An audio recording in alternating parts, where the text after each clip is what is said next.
दोस्तों, नए उमंग और नए जोश के साथ एक बार फिर आपका स्वागत है, अभिनंदन है आपके अपने YouTube channel Aryan institute Allahabad में। दोस्तों, जैसा कि आपके सामने लिखा गया है, Uttar Pradesh DElEd first semester, आप सभी को यह पता है कि मैं अनवरत आपके साथ लगा हूं। दोस्त, मैं आपसे एक बात कहना चाहूंगा, अगर आपका एडमिशन डीएलएड में हो गया है तो आपका उद्देश्य सिर्फ है एक ही होना चाहिए, वह शिक्षक बनना। ठीक है, आपका उद्देश्य यह नहीं होना चाहिए कि सिर्फ मुझे डीएलएड करना है। दोस्त, डीएलएड आप सभी पास हो जाएंगे, यह तो मैं 100% गारंटी के साथ कह सकता हूं।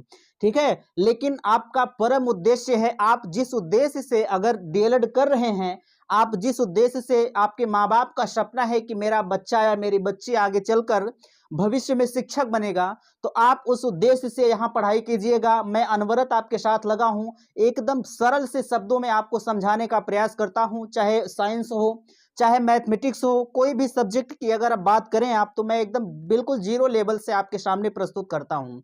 ठीक है, आप डीएलएड बिल्कुल पास होंगे। आप इसके साथ साथ यहाँ जो मैटर आपको प्रोवाइड किया जाता है, इसके साथ साथ दोस्त अगर आप कोशिश कीजिएगा कि थोड़ा सा अपने अपर लेवल में चलने का प्रयास कीजिएगा। कहने का मतलब यह है कि भविष्य में जब आप टेट और सीटेट की प्रतियोगी परीक्षाओं में बैठेंगे, तब वहां आपको समस्या ना हो, आप इस उद्देश्य से पढ़ाई कीजिएगा।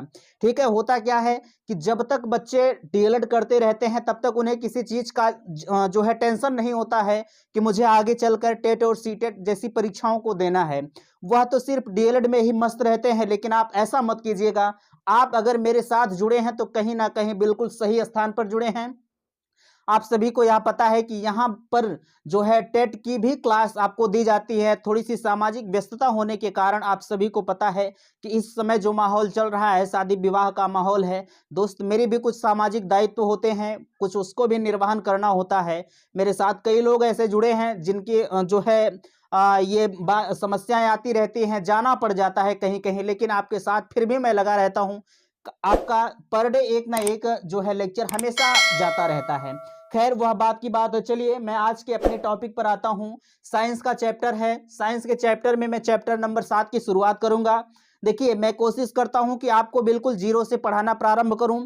अभी उसमें जो आपका सेकंड चैप्टर नहीं, थर्ड चैप्टर जो आपका है दोस्त, वह बॉटनी से प्रारंभ होता है। मैं उसे इसलिए छोड़ रखा हूं कि कुछ बच्चों को समस्या होगी। मेरी चाहत है कि पहले मैं आपको सरल पढ़ाऊं, उसके बाद कठिन की ओर ले चलूंगा। आपके जो शिक्षण अधिगम का सिद्धांत है, उसमें शिक्षण के सूत्र हैं। जब मैं आपको शिक्षण का सूत्र पढ़ाऊंगा, वहां भी आपका क्लियर होगा। एक सूत्र आता है सरल से कठिन की ओर, तो मैं वही प्रक्रिया अपनाता हूं। पहले आपको सरल बताऊंगा, उसके बाद कठिन की तरफ ले चलूंगा, तो आपको पढ़ने में भी मजा आएगा और मुझे पढ़ाने में भी मजा आएगा। चलिए, देखिए, सबसे पहले यहां लिखा गया है पदार्थ की अवस्थाएं। आप सभी इससे अवगत होंगे, और अगर नहीं जानते हैं तो आज जान लीजिए कि पदार्थ की अवस्थाएं या कितनी होती हैं, पदार्थ क्या होते हैं। सारी चीजों को यहां लिखना असंभव होता है। मैं ओरल ही आपको समझाने का प्रयास करता हूं। दोस्त, आप कमेंट कीजिएगा अगर आपको समस्या होती है। मैं बार बार आपसे कहता हूं कि अगर आपको दिक्कत हो तो आप बताइएगा, मैं लिखकर समझाने का प्रयास करूंगा। लेकिन यह मेरी कोशिश रहती है कि आप इसी तरह से समझ जाएं। और आपसे कहना चाहूंगा, आप अपने हैंड राइटिंग में नोट्स बनाइएगा। आप खुद समझ के नोट्स बनाएंगे तो वह जो ज्ञान आपके अंदर जाता है, वह हमेशा के लिए हो जाता है।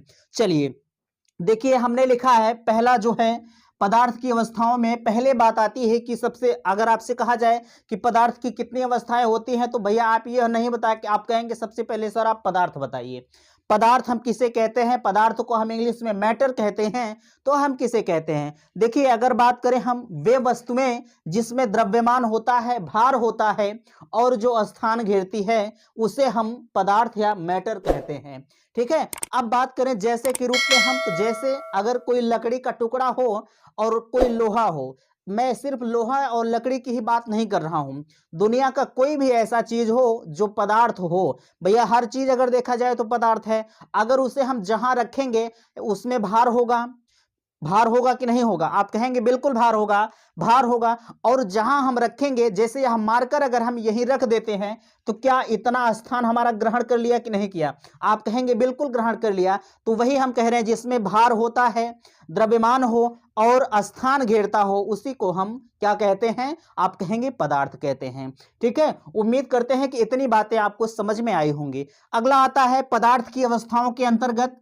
पदार्थ की अवस्थाएं अगर आपसे पूछी जाती हैं, आपके एग्जाम में इस तरह का क्वेश्चन आ सकता है कि सर पदार्थ की कितनी अवस्थाएं होती हैं, इन सभी पर आप प्रकाश डालिए। तो बिल्कुल मैं आपसे यह 2 नंबर का क्वेश्चन बन सकता है। आपको मैं बताना चाहूंगा पदार्थ की अवस्थाओं के अंतर्गत आपका पहला है ठोस, दूसरा है द्रव और तीसरा है गैस। ठीक है, पदार्थ की 3 अवस्थाएं होती हैं, यहां आप 3 लिख लीजिएगा। पदार्थ की 3 अवस्थाएं होती हैं, जिसमें पहला हमारा है ठोस, दूसरा द्रव और तीसरा गैस। ठीक है, अब इन सभी पर मैं धीरे धीरे आपसे चर्चा करने का प्रयास करता हूं।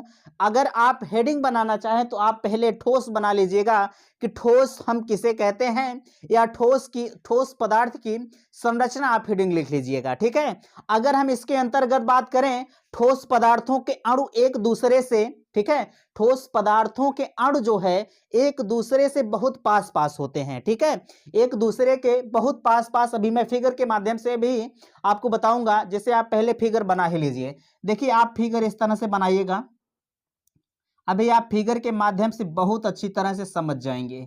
ठीक है, चलिए यह फिगर हमारा बन गया। मैंने आपसे कहा कि ठोस पदार्थ के अणु बहुत पास पास होते हैं, इनके कणों में आपसी आकर्षण बल पाया जाता है। कहने का मतलब यह है, मैंने कहा कि इसके बीच में, इसके ठोस पदार्थ के अणु के बीच आकर्षण बल पाया जाता है। यानी आकर्षण बल एक बल जैसे अगर हम इन 2 टुकड़ों की बात करें तो यह टुकड़ा भैया इनको पकड़ कर रखा है और यह टुकड़ा इनको पकड़कर, यानी कि जितने भी टुकड़े अगर होते हैं सभी एक दूसरे को जकड़ कर या पकड़ कर रखते हैं, वही हमारा ठोस होता है। इनके बीच में स्थान नहीं पाया जाता। दोस्त, अगर ठोस की बात करें तो जैसे लोहा का टुकड़ा होता है, क्या उनके बीच में जो है स्थान पाया जाता है? तो बिल्कुल स्थान नहीं पाया जाता है।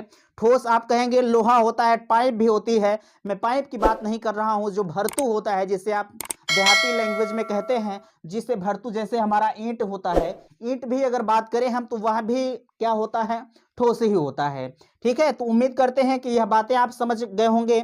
और इसके अंतर्गत हम बात करें, ठोस पदार्थ के अणु अपने स्थान पर लगभग स्थिर रहते हैं। यानी कहने का मतलब यह है कि जो ठोस पदार्थ के अणु होते हैं, ऐसा नहीं है कि अब यह अणु यहां है तो यहां आ जाएगा, ऐसा नहीं है।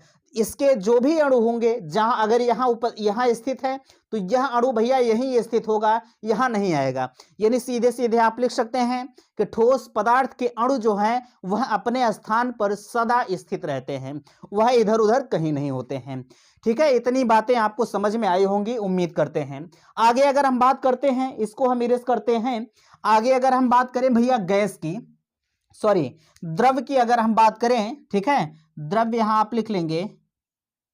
द्रव्य की अगर हम बात करें तो द्रव्य के बारे में आपको पता होगा, जैसे हमारा पानी होता है उसे हम द्रव्य के अंतर्गत रखते हैं। जैसे ठोस के अणु, आप ध्यान दीजिएगा, ठोस अभी आपने देखा, ठीक है, ठोस के अणु, जैसे जब आपने ठोस को देखा तो अगर बात यही करें हम, द्रव्य के अणु ठोस पदार्थ की तुलना में दूर दूर होते हैं। यानी कहने का मतलब यह है कि द्रव्य के जो अणु होते हैं वह ठोस पदार्थ की तुलना में थोड़ा सा दूर होते हैं। ठीक है, थोड़ा सा दूर होते हैं। आप ध्यान दीजिएगा, जैसे जैसे यहां फिगर के माध्यम से देखिएगा, फिगर के माध्यम से अगर आप समझेंगे तो अच्छी तरह से समझ जाएंगे। ठीक है, चलिए देखिए, यह मैंने द्रव्य बनाया। मैंने कहा आपसे कि द्रव्य के अणु जो होते हैं वह ठोस पदार्थ की अपेक्षा थोड़े से दूर दूर होते हैं। इनमें आपसी आकर्षण बल, ठीक है, इनमें आपसी आकर्षण बल ठोस की अपेक्षा कम होता है। अगर हम ठोस की बात करें तो आपसी आकर्षण बल सब आपस में पकड़ कर रखते हैं, लेकिन अगर हम द्रव्य की बात करें तो द्रव्य में आपसी आकर्षण बल ठोस की अपेक्षा कम पाया जाता है। ठीक है, इसी कारण द्रव्य की आकृति निश्चित भी नहीं होती है। आप पानी को देखे होंगे, पानी को अगर जिस बर्तन में आप रखेंगे वह उसी के आकार का बन जाता है। चाहे पानी हो चाहे तेल हो, किसी भी आप लिक्विड देखेंगे, कोई भी लिक्विड चीज हो, अगर आप जिस बर्तन में जिस धारिता में उसे रखते हैं वह उसी का आकार ग्रहण कर लेता है। यानी आप समझ सकते हैं स्पष्ट तौर पर, अगर इनमें हम आपसी आकर्षण बल देखें भैया, तो इनके जो भी आकर्षण बल हैं वह ठोस पदार्थ की अपेक्षा इसमें जो है क्या होते हैं, आप कहेंगे दूर दूर होते हैं। ठीक है, इनमें कोई निश्चित जो है आकार नहीं होता है, जिस बर्तन में रखे जाते हैं वह उसी के आकार में वह ग्रहण कर लेते हैं। ठीक है, उम्मीद करते हैं कि यह बातें आपको समझ में आई होंगी। आपने फिगर के माध्यम से पहले जो देखा उसमें यह जो गोला बना हुआ था वह बिल्कुल एकदम नजदीक नजदीक बना हुआ था, लेकिन अब भैया इसमें आप देख रहे होंगे थोड़ा सा दूर दूर बनाया है। उसके पीछे बनाने का कारण यह है कि मैंने पहले बताया और फिर से आप सुनेंगे, द्रव्य के अणु जो हैं वह ठोस पदार्थ की तुलना में दूर दूर होते हैं। वही कारण है कि इसे मैंने फिगर के रूप में दूर दूर बनाया है। ठीक है, उम्मीद है कि इतनी बातें आपको समझ में आई होंगी।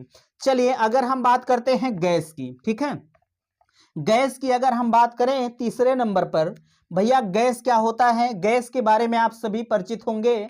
गैस की संरचना कैसे होती है, गैस की संरचना आप फिगर के माध्यम से देखेंगे।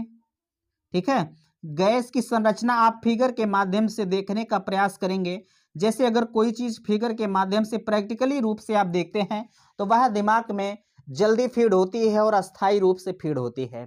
ठीक है, अगर इसमें हम बात करें जो है गैसीय पदार्थों के अणु दूर दूर होते हैं। आपका इन्वायरमेंट जो है वह भी एक गैसीय वातावरण है, तमाम गैसों का मिश्रण है। ठीक है, अगर वातावरण में हम बात करें तो बहुत सारी गैसों का मिश्रण है। अब इसमें आप यह मत पूछिएगा कि किस गैस का मिश्रण है, मैंने आपसे कहा कि बहुत सारी मेथेन, एथेन और जो है प्रोपेन, भी बहुत सारी गैसें इस वातावरण में हमारे पाई जाती हैं। तो इसमें मैंने कहा कि इसके जो अणु होते हैं वह इनके बीच का आकर्षण बल जो होता है भैया वह नगण्य होता है। इनके बीच में कोई भी आकर्षण बल नहीं होता, ऐसा नहीं है कि थोड़ा बहुत हो, बिल्कुल ना के बराबर आकर्षण बल होता है। यानी कि कोई भी अणु जो है एक दूसरे को अपनी तरफ आकर्षित करने का प्रयास नहीं करता है। ठीक है, और जो इनके अणु होते हैं वह दूर दूर होते हैं। आप अणु के बारे में देख भी रहे होंगे कि इनके जो अणु रखे गए हैं वह दूर दूर रखे गए हैं। इसके पीछे कारण यह है कि इनमें आकर्षण बल नगण्य के बराबर होता है। जब आकर्षण बल इनमें आकर्षण बल होता तो यही जो अणु हमारे दूर दूर हैं वह बिल्कुल नजदीक नजदीक हो जाते। ठीक है, इतनी बातें आप समझ गए होंगे। और इनकी आकृति जो है, जैसे आपने देखा अभी द्रव्य की आकृति, जिस आकृति में द्रव्य रखा जाता है वह उसी की आकृति ग्रहण कर लेता है। लेकिन अगर हम गैस की आकृति के बारे में हम बात करें तो इनकी आकृति और आयतन जो होता है वह दोनों अनिश्चित होता है। यानी कि इनके जो आकृति होंगे और आयतन जो होंगे भैया वह बिल्कुल अनिश्चित तौर पर होते हैं, इनका कोई आकार नहीं होता है। भैया गैस का कोई आकार होता है, आप कहेंगे बिल्कुल नहीं होता गैस का आकार। ठीक है, इनकी आकृति और आयतन जो हैं वह दोनों अनिश्चित होते हैं। उम्मीद है कि यह बातें आपको अच्छी तरह से समझ में आई होंगी। चलिए एक बात और आती है। अच्छा, इतनी बातें आप ठोस, द्रव्य और गैस के बारे में भैया आप समझ गए होंगे। अब मैं आपको स्क्रीनशॉट के माध्यम से आपको बताने का प्रयास करता हूं। स्क्रीनशॉट आपके सामने दिख रहा होगा। जैसे अगर बात करें हम ठोस, द्रव्य और गैस में अंतर, ठीक है, ठोस, द्रव्य और गैस में अंतर। ठीक है, ठोस, यह चीजें आप इरेज कीजिएगा। हाँ ठीक है, मैंने कहा आपसे कि अभी आपने ठोस, द्रव्य और गैस के बारे में समझा। अब आगे हम बात करते हैं, आपके एग्जाम में एक क्वेश्चन और ट्रेंड कर सकता है कि ठोस, द्रव्य और गैस में तीनों में क्या अंतर, क्या डिफरेंस पाया जाता है। आप इस चीज के बारे में एक चार्ट के माध्यम से हमें समझाइए। ठीक है, तो आप कैसे करेंगे, आप करेंगे भैया यहां एक पाई खींचेंगे, यहां एक पाई खींचेंगे और इधर ठोस, इधर द्रव, इधर गैस। ठीक है, तीनों की आकृति बन गई। मैं स्क्रीनशॉट के माध्यम से इसलिए आपको बताऊंगा क्योंकि दोस्त अभी मैं लिखूंगा तो समय ज्यादा लगेगा और समय हमारा बचाना एक उद्देश्य होता है। आपके सामने स्क्रीनशॉट दिख रहा होगा और मेरे सामने भैया मेरी बुक रखी गई है। मैं बुक से बोल रहा हूं और आपको समझाने का प्रयास भी कर रहा हूं। ठीक है, देखिए आपके ठोस में पहला नजर आ रहा होगा कि आपके सामने लिखा है ठोस पदार्थ के मैंने पहले जो अभी जो डिफाइन करके आपको बताया वही चीजें यहाँ भी हैं, ठीक है, वही चीजें यहाँ भी हैं। अगर आप नोट्स बनाना चाहते हैं तो नोट्स आप बना सकते हैं, अच्छी तरह से मैंने समझाया भी आपको। देखिए अगर इसमें हम बात करें, ठोस पदार्थ के अणु बहुत पास पास होते हैं। मैंने पहले भी बताया, फिगर के माध्यम से आपको बताया कि ठोस पदार्थ के अणु जो होते हैं बिल्कुल पास पास होते हैं, उनमें आपसी आकर्षण बल पाया जाता है, उनमें जो है आपसी आकर्षण बल के कारण सब एक दूसरे से आपस में चिपके रहते हैं, ठीक है। अगर यही हम द्रव्य की बात करें तो द्रव्य दूसरा नंबर आप देखेंगे, इसमें द्रव्य की बात करें हम तो द्रव्य पदार्थ के अणु ठोस पदार्थ की अपेक्षा दूर दूर होते हैं, फिगर के माध्यम से आपने देखा। और तीसरा हमारा गैस, गैस की अगर हम बात करें तो गैस पदार्थ के अणु बहुत दूर दूर होते हैं, ठीक है। गैस पदार्थ की इसकी आकृति जब निश्चित नहीं होती तो जाहिर सी बात है भैया इनके अणु जो है पूरे वातावरण में फैले होते हैं, ठीक है। और अगर हम दूसरे नंबर की गैस ठोस में बात करें तो दूसरा नंबर हमारा कहता है कि ठोस पदार्थ की आकृति निश्चित होती है, ठीक है। ठोस पदार्थ की आकृति बिल्कुल निश्चित होती है। आप एक लोहा लेंगे उसकी आकृति निश्चित होगी, ऐसा नहीं है कि अभी आप पकड़कर इसे इस तरह कर देंगे, उसकी आकृति जो होगी निश्चित होती है, उसकी आकृति अनिश्चित नहीं होती है। यानी कि स्पष्ट तौर पर आप कहेंगे ठोस पदार्थ की आकृति जो होती है वह निश्चित होती है। अगर हम द्रव्य की बात करें तो द्रव्य की आकृति भैया अनिश्चित होती है। आप द्रव्य को जिस बर्तन में रखेंगे, अभी मेरे पास एक ग्लास रखा है, उसमें मैंने एक पानी भी भरा है, एक पानी भरा है। अब पानी को अगर हम ग्लास में रखते हैं तो उसकी आकृति ग्लास जैसी हो जाती है। अब बड़ा सा ड्राम में रखते हैं तो उसकी आकृति ड्राम जैसी हो जाती है, और जब बाल्टी में डाल देते हैं तो उसी पानी की आकृति बाल्टी जैसी हो जाती है। तो कहने का मतलब यह है कि द्रव्य की आकृति जो होती है वह अनिश्चित होती है, यानी द्रव्य का आकार भैया अनिश्चित होता है, कोई उसका आकार नहीं होता है। आप जिस बर्तन में रखते हैं उसी का आकार वह ग्रहण कर लेता है। आगे अगर हम द्रव्य गैस की बात करें 3 नंबर में, गैस की आकृति भी जो है आकृति, गैस पदार्थ की आकृति भी निश्चित नहीं होती है। यानी कि अगर द्रव्य की अनिश्चित होती है, सुनिएगा आप, द्रव्य की आकृति अनिश्चित होती है और उसी प्रकार गैस की भी आकृति और आयतन दोनों अनिश्चित होता है। दोनों को आप समझ सकते हैं एक ही माध्यम से, ठीक है। अगर हम तीसरे नंबर की बात करें तो ठोस पदार्थों का आयतन निश्चित होता है, ठीक है। ठोस पदार्थ का आयतन जो होता है वह निश्चित होता है। और अगर यही हम बात करें भैया जो है द्रव्य की, तो द्रव्य पदार्थ का आयतन जो होता है वह निश्चित होता है, ठीक है। यानी कि ठोस और द्रव्य का आयतन जो होता है वह दोनों निश्चित होता है। और गैसीय पदार्थों का आयतन हमेशा बदलता रहता है, जिस बर्तन में रखे जाते हैं उसी बर्तन के आकार को वह ग्रहण कर लेते हैं, ठीक है। अब इनके हम उदाहरण को आपके नीचे लिखा होगा लास्ट में, उदाहरण के माध्यम से आप समझेंगे। अगर बात करें हम उदाहरण, ठोस का उदाहरण हो सकता है लोहा, हो सकता है सोना, हो सकता है चांदी, हो सकती है, इसी तरह से बहुत सारी बहुत सारे एग्जाम्पल आप खुद समझ सकते हैं कि कितने एग्जाम्पल ठोस के हो सकते हैं, ठीक है। अगर यही हम आगे बात करें द्रव्य की, तो द्रव्य में तेल हो गया आपका, पानी हो गया आपका, इसी तरह से जो भी आपके बहुत सारे आपके आसपास भी दिख रहा होगा कि लिक्विड के तौर पर हमारा क्या इसके एग्जाम्पल के तहत आ सकता है। और अगर हम लास्ट में बात करें जो है गैस की, तो गैस में हमारा हवा है, पानी है। अब आप कहें पानी की भाप है। अब पानी जो हमारा होता है, अभी उसे हम नीचे से जब हीट करते हैं तो पूरा का पूरा पानी, जब वह आपको पता है कि उसका एक निश्चित टेम्परेचर होता है, उस टेम्परेचर पर पानी हमारा उबलने लगता है। और जब पानी उबलने लगता है तो भाप के माध्यम से पूरा पानी उड़ जाता है, ठीक है। अभी आप उबालते रहिए, जितना पानी होगा, स्क्रीनशॉट हटा होगा यहाँ से, तो जितना पानी होगा भैया वह पानी जब उसके जो उसका निश्चित तापमान होता है, जब उसके तापमान से ऊपर तापमान हमारा जाएगा तो पानी जो होगा वह भाप बनकर पूरा का पूरा पानी उड़ जाता है, वह भी गैस के माध्यम से, ठीक है। उम्मीद करते हैं कि इतनी बातें आपको समझ में आई होंगी। यह आपके पदार्थ की अवस्थाओं का आज पहला लेक्चर था। कोशिश मेरी यह है कि 2 से 3 लेक्चर में जो आपका चैप्टर नंबर 7 है उसे मैं समाप्त करने का प्रयास करूंगा, और अच्छे से आप मेरे साथ बने रहिएगा। आपको मैं हर हाल में जितने भी साइंस मैथ के या और भी सब्जेक्ट जो हैं धीरे धीरे करके कवर करने का प्रयास आपके सामने किया जा रहा है। उम्मीद है कि आपका यह लेक्चर समझ में आया होगा। दोस्त, आपका फीडबैक मैं जानना चाहूँगा। अगर आपको वीडियो अच्छा लगा है तो चैनल को सब्सक्राइब कीजिएगा और वीडियो अपने दोस्तों में शेयर जरूर कीजिएगा। थैंक्स, धन्यवाद।